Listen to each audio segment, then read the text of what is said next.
Hello viewers, আমি এখন এসেছি আটানি জমিদার বাড়ি বা মুক্তাগাছা জমিদার বাড়ি।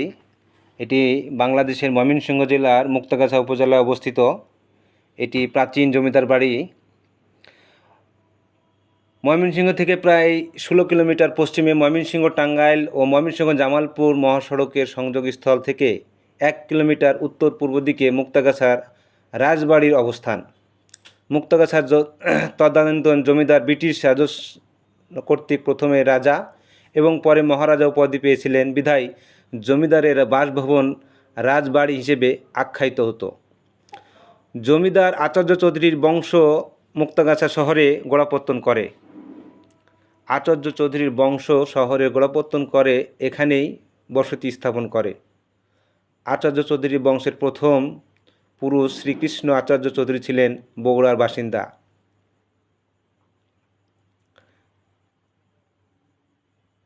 1132 সালে তিনি এখানে অবস্থান করেন এবং এখানেই সপরিবারে বসবাস করতেন।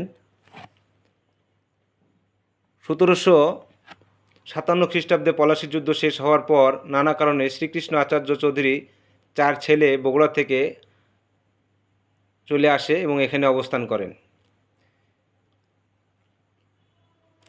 শ্রীকৃষ্ণ 4 ছেলের মধ্যে ছিল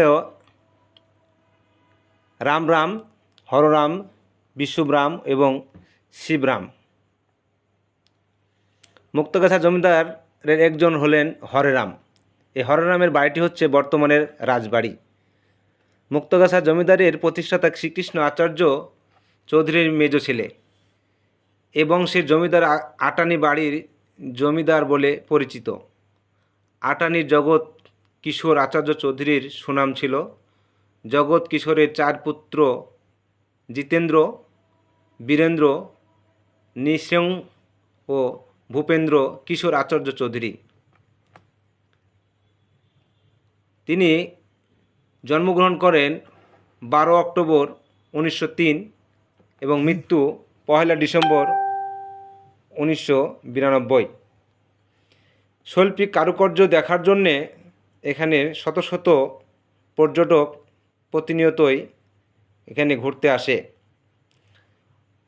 এবং প্রাচীন ঐতিহ্য এখনও সুন্দর শৈল্পিক কারুকার্যকে উপস্থাপনা করে, যা আপনার ভ্রমণ পিপাসু হিসাবে আপনাকে মনোমুগ্ধকর করতে বাধ্য করবে।